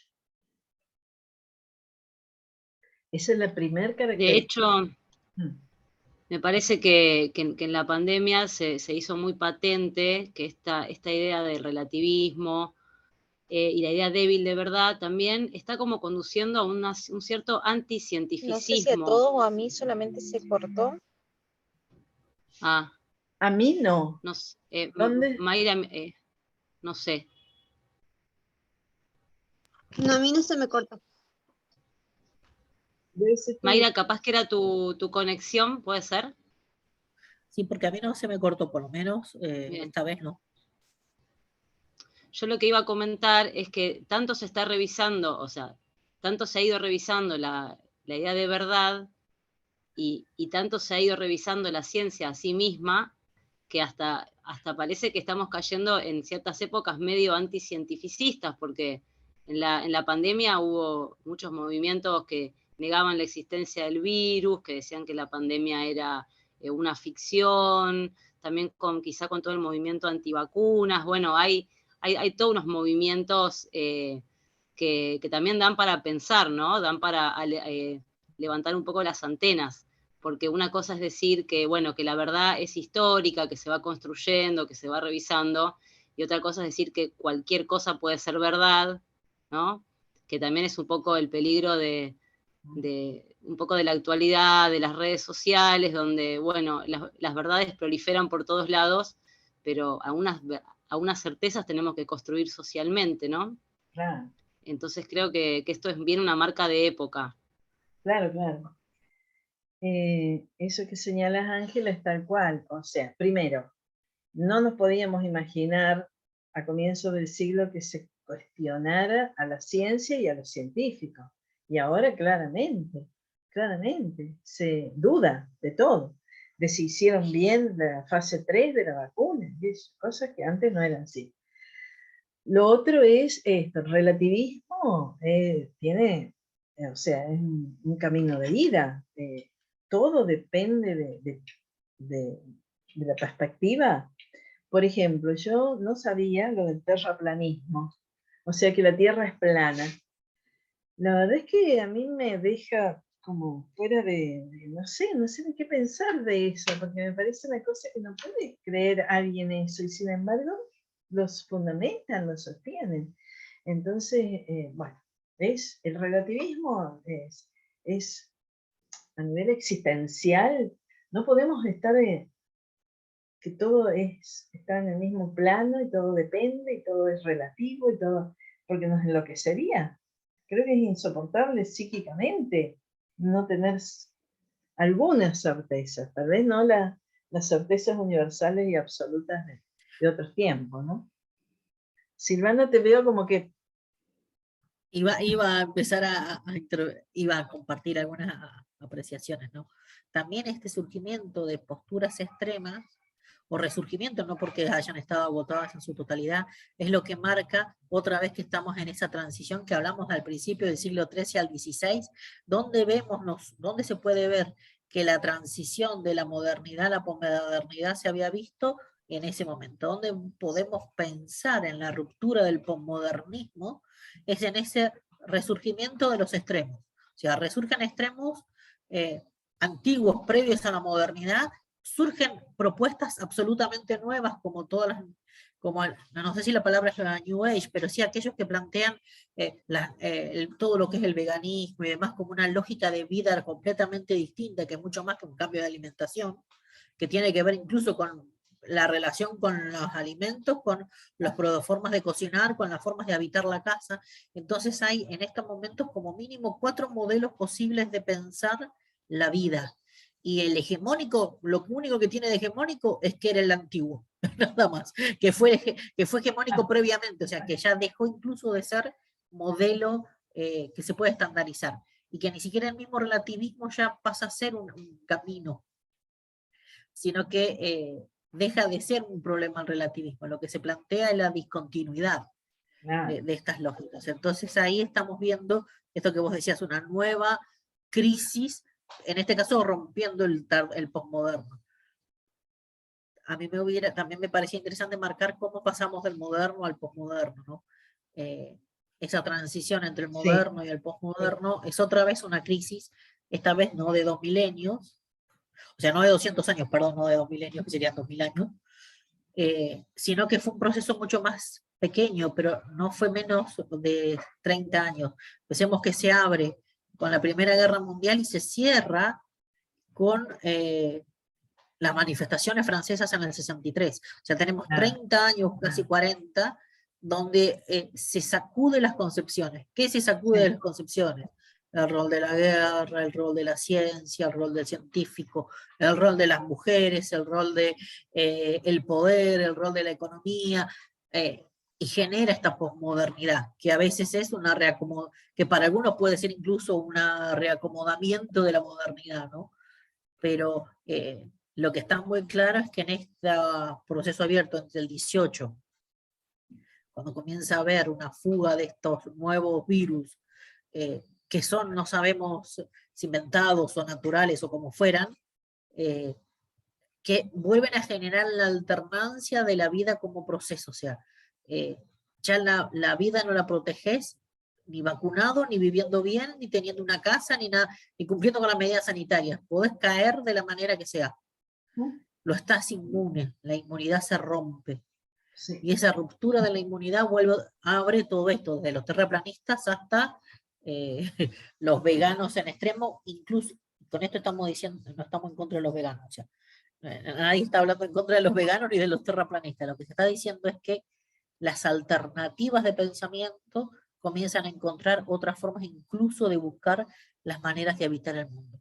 Y ahí está tal vez el elemento clave para pensar entre los cambios de paradigmas que plantea tanto Kuhn en su momento como lo va a retomar Pardo. ¿Dónde podemos encontrar el eje para ver que un cambio de paradigma será? En los cambios de concebir la vida y de habitar el espacio. Y la ciencia como parte de la vida y de parte de habitar el espacio está inmersa en ese lugar. Entonces ahí me parece que es una pista como para ir pensando cada vez que vemos por dónde van los paradigmas que se transforman. Sí, sí, tal cual. Eso como para sumar algo. Sí, claro. Yotar. Claro, bueno, es una ampliación de lo que veníamos diciendo, y esto lo dice este señor, y lo dice en el año, este libro es del 69, ¿no? No me acuerdo, no noté la... Sí, es del 69, es a los 6 meses del Mayo francés. Tal cual. El Mayo francés es bisagra, lo vemos después con la revolución tecnocientífica, eso, pero este señor, Exacto. después del Mayo francés, escribe un libro que es tremendo, o sea, leerlo nos deja, qué sé yo, muy, muy, muy en alerta respecto a cómo ha cambiado el mundo en esa época en que él escribe, ¿no?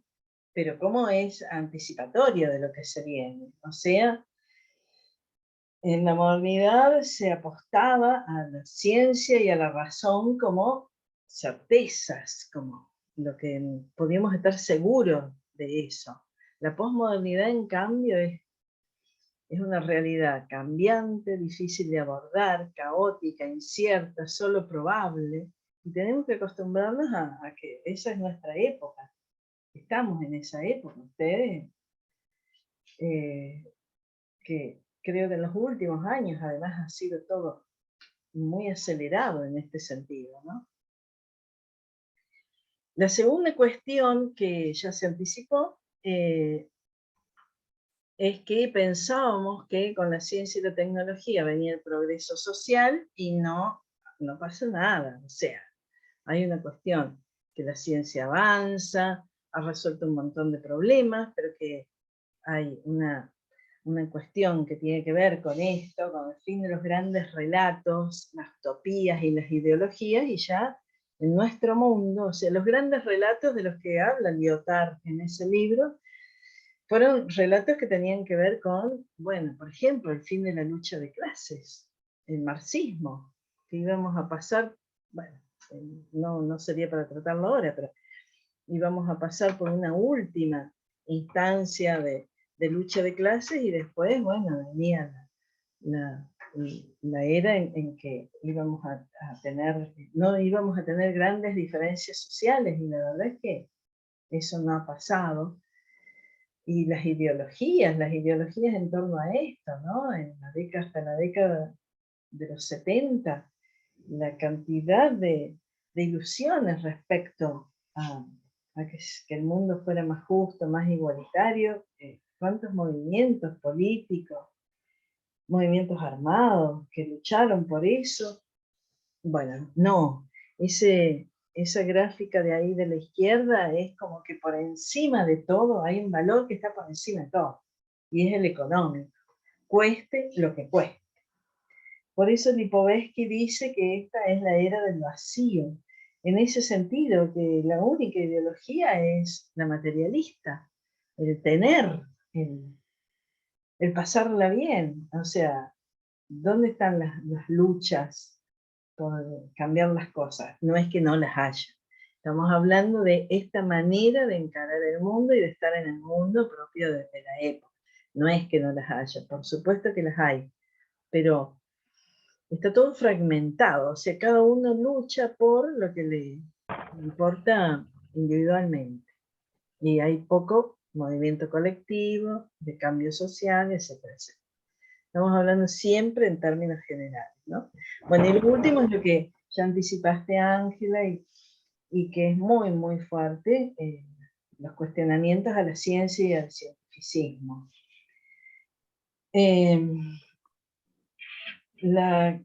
Lo que nos deja todo este recorrido es que es necesario ampliar la idea de razón y de verdad. Ya no podríamos tener esa idea de razón y de verdad que tuvieron los modernos. Ahora, estamos prácticamente en una época en que todo es incierto, entonces es muy difícil ver hacia dónde. Este científico es uno de los que con claridad dice que la ciencia y la técnica no pueden seguir al servicio de los intereses del poder, porque han sido aliados de los capitalistas, los progresos científicos tecnológicos. Han agrandado la brecha entre ricos y pobres, no solo en una sociedad y entre grupos de una misma sociedad, sino entre países. Las brechas entre los países ricos y los países pobres son más grandes que nunca, y se notó con la pandemia, cómo pudieron afrontar la pandemia los ricos y los pobres. Acopiaron. Inglaterra, el Reino Unido tenía en su momento para vacunar 5 veces a la población, y era cuando nosotros estábamos viendo si venía el avión de Aerolíneas Argentina, cuando no teníamos vacunas. O sea, los ricos tenían, los países ricos, un montón de vacunas, acá no había. Tenían un montón de formas de afrontar la pandemia que, bueno, que no fueron, no se ha democratizado el avance científico-tecnológico, sino que, al contrario, está al servicio de los intereses del poder. Y le ofrece el avance científico-tecnológico muchas herramientas de dominación. Es así. No sé si quieren comentar algo respecto de esto. Sí, ya estamos en 42. Acá Joel dice en el chat que esta última imagen de Huxley le permite asociar a la concepción neutral de la ciencia sobre el uso que se da sobre estos saberes y quienes lo usan, es decir, la dominancia de opresores a oprimidos, ¿no? Él dice que puede no ser así, pero eso es lo que le dio a entender. Claro. Bueno, porque eso que vamos a desmontar ahora en la unidad 2, cuando empecemos la unidad 2, que es esa idea de la ciencia neutral, siempre los científicos pensando en el bien de la humanidad, la verdad que es engañosa, no es así, hay terribles intereses económicos detrás de la empresa científico-tecnológica. Entonces yo supongo que él está refiriendo a eso, que, a ver, cuando algo se presenta como neutral, ya es para preocuparse. No puede haber algo neutral que genere tanto dinero, o sea, medio difícil, ¿no? La ciencia no es neutral. La ciencia no está democratizada, ni está repartida, ni llega a todos los lugares del planeta, ni. Entonces, esos cuestionamientos tienen su asidero. Eso que señalaba Silvana del Mayo francés fue una manifestación muy fuerte, muy grande en el mundo, pero sobre todo en las universidades en Francia, pero se replicó en distintos lugares, en contra del cientificismo y lo aliado además a proyectos bélicos, ¿no? Que ha estado el avance científico-tecnológico. Lo vemos, estamos viéndolo en vivo y en directo ahora con lo que está pasando entre Rusia y Ucrania. Bueno, lo último que yo les proponía... No hay problema. Era un comentario, nada. Dale. ¿Por lo anterior? Sí, lo que en juego de lo anterior, no piensen que estas reflexiones que vienen haciendo estos científicos tienen que ver con pensar cómo la técnica y la ciencia justificaron horrores a nivel mundial. Y cuando hablamos de justificar horrores, estamos hablando no solo de la bomba en Hiroshima o de la bomba en Nagasaki, estamos hablando de que los primeros pueblos en sostenerlas son México, por ejemplo. O sea, Texas y el sur de México recibe los ensayos de la primera bomba atómica y de ellos no se habla.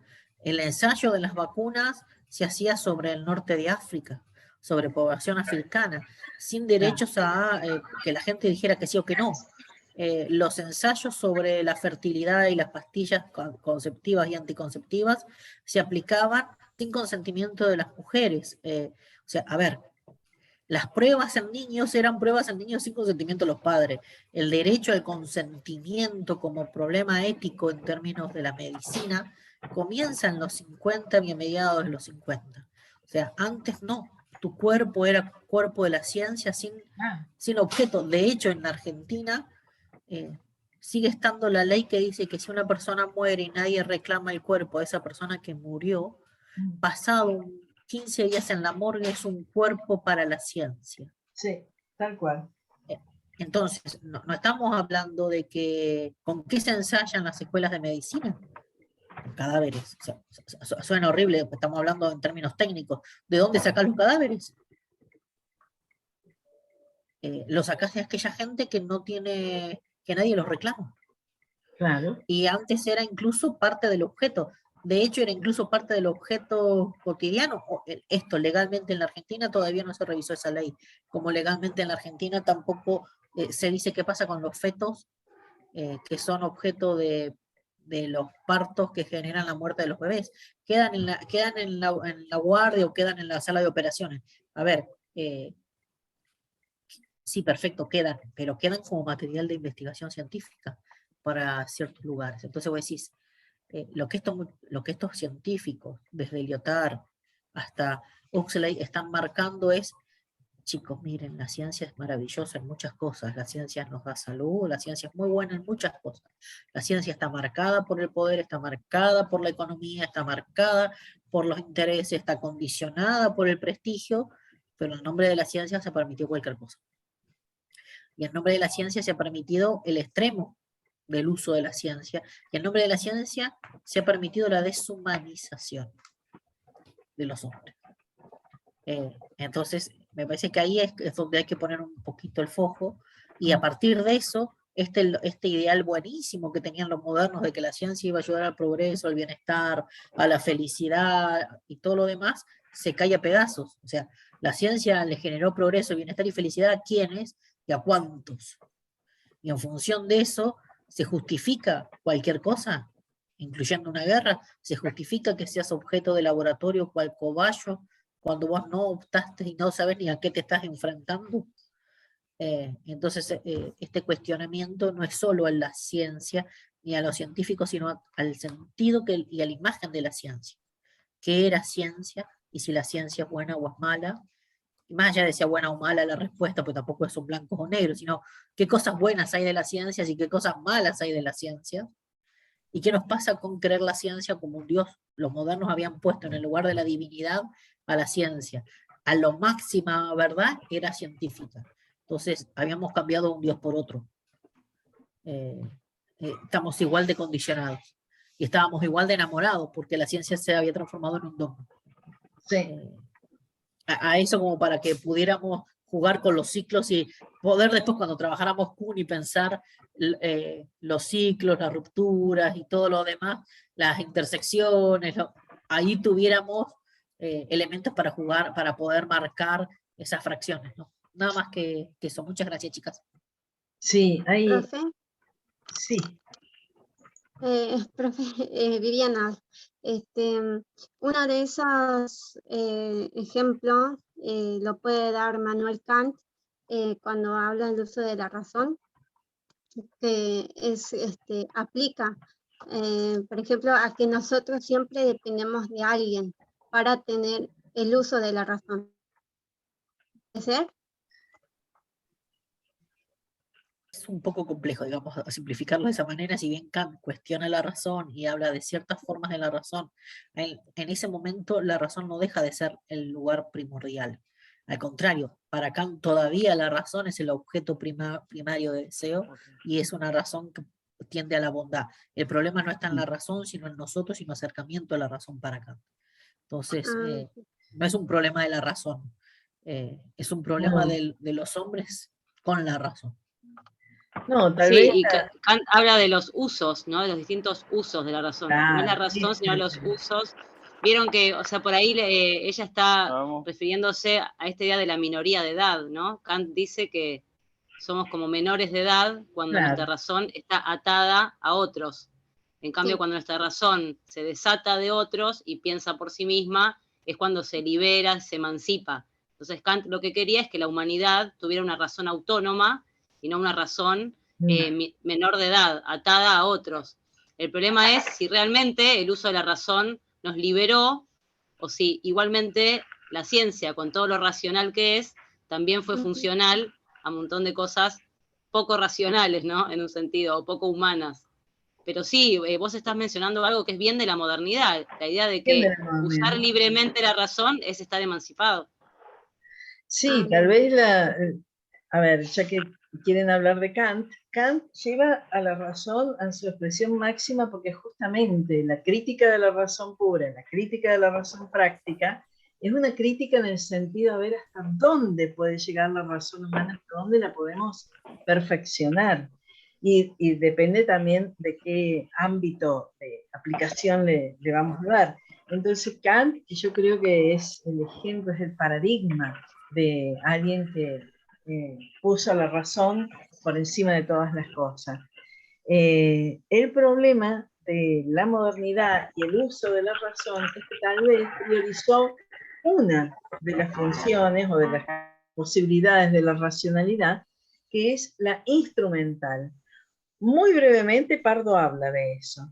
La racionalidad instrumental es esa tan exitosa en la concepción de ciencia que cree que lo importante con el conocimiento es resolver problemas y dominar los fenómenos, explicarlos, controlarlos, etcétera, etcétera. Pero la racionalidad es mucho más que eso. También tendría que tener el mismo desarrollo la racionalidad para comunicarnos mejor y para transformar las cosas que están mal. Porque ¿cómo puede ser que la ciencia avance y no estemos solucionando los problemas importantes? Es porque la razón emancipatoria, la posibilidad de ver que estamos mal y ver también qué podemos hacer con eso, es una de las posibilidades de la racionalidad, pero la usamos más para construir puentes que para criticar el sistema político en el que estamos, por ejemplo. Sería una cosa así. Buenísimo, profe. Mejor entendido. No sé si hay algo, veo que hay cosas interesantes en el chat. Veo que están hablando de Kant. ¡Ay, qué bueno! Qué bueno. Se ve que han estudiado, estuvieron estudiando a Kant en otra materia, porque acá Joel hace una síntesis del pensamiento de Kant, y se ve que parece como que estuvieron leyendo en otra asignatura, quizás. Qué bueno. Ah, qué bien. Ah, Juliana estuvo leyendo a Kant y otros se acuerdan del secundario. Qué bueno, porque Kant no es un autor, qué sé yo, no es fácil y no es divertido, pero es tremendo. Yo a veces pienso si hay algo comparable a Kant en esta época, no sé, en la modernidad fue tremendo. Puede haber, pero él fue... Lo vieron en tercer año de secundario. Claro, con respecto a los distintos, él se preocupó muchísimo por el tema del conocimiento y por el tema de la ética. Son como las grandes cuestiones de Kant. Bueno, no sé si ustedes pudieron recuperar los chats, porque yo no los veía, pero contestamos ya las cuestiones que iban saliendo, ¿no? Ah, no, y además estamos en horario. Yo había dejado muy al final 2 preguntitas para la casa, sería para que... cuando hacemos estos recorridos y respecto de este tema y el lugar del conocimiento en la cultura en la que vivimos y quiénes manejan la cosa, ¿no? Una buena pregunta que flota en el texto de Pardo es, pero ¿será que nuestra época tiene este problema tan grande con respecto al conocimiento? ¿Será peor nuestra época? Bueno, la verdad es que no. La verdad y el poder han estado siempre relacionados y lo que ha ido pasando es que los que tienen el poder de decir que esto es verdad han ido cambiando. Han sido distintos actores de la sociedad o han tenido distintas funciones. O sea, no se pueden pensar separados, porque a su vez tienen ese lugar de preponderancia en la sociedad, los filósofos en la antigüedad, los sacerdotes en la Edad Media, los científicos a partir de la modernidad, porque tienen un saber que los hace poderosos, pero a su vez, como son poderosos, instalan ese saber con ese lugar en la cultura. Entonces, habría que ver si nuestra época es peor. Es distinta, es re distinta a todo lo anterior. Pero sería para discutirlo muchísimo esto, ¿no? Si es una época peor. Es una época que, claro, estamos incómodos porque es de crisis. Y después, ¿en qué medida seguimos confiando en la ciencia y en la tecnología? Porque en la medida en que dejemos de confiar en la ciencia y la tecnología, es que estamos pasando a otro paradigma. Eso sería lo que nos dice, por lo menos lo que a mí me parece que nos dice Pardo con este recorrido, ¿no? La idea de ciencia y tecnología que tenemos en esta época, que tiene todas estas cuestiones puestas en duda y en crisis, habla mucho de en qué momento de la cultura estamos y qué está pasando. Está pasando que se está resquebrajando el paradigma en el que estamos, por lo menos a partir de que surge la ciencia moderna y nos ilusionó tanto, ¿no? Bueno, pero la cuestión, voy a dejar de compartir, la cuestión es que piensen esto. Hablar de ciencia y tecnología no es una pavada, tiene que ver con cómo se juega el poder en nuestra sociedad. Tampoco es una pavada porque habla de cómo estamos como sociedad. Ya no tenemos esas certezas puestas en la filosofía, en la teología. La teníamos en la ciencia y la tecnología y también ahora estamos inciertos, inseguros. Por eso también hablan de la época, a esta era la llaman la de la incertidumbre. Nos tocó. Acá estamos. Pero podemos seguirlo pensando, ¿no? Que es lo importante. No sé si alguien quiere decir algo. Ah, se escucha medio distorsionado. Puede ser. No me ponía cartelito. Al final se escucha un poquito distorsionado. ¿Querés, Vivi, cortar la grabación para que cierre a tiempo de que el que usa el aula después a las 4 pueda abrirla y no encuentre que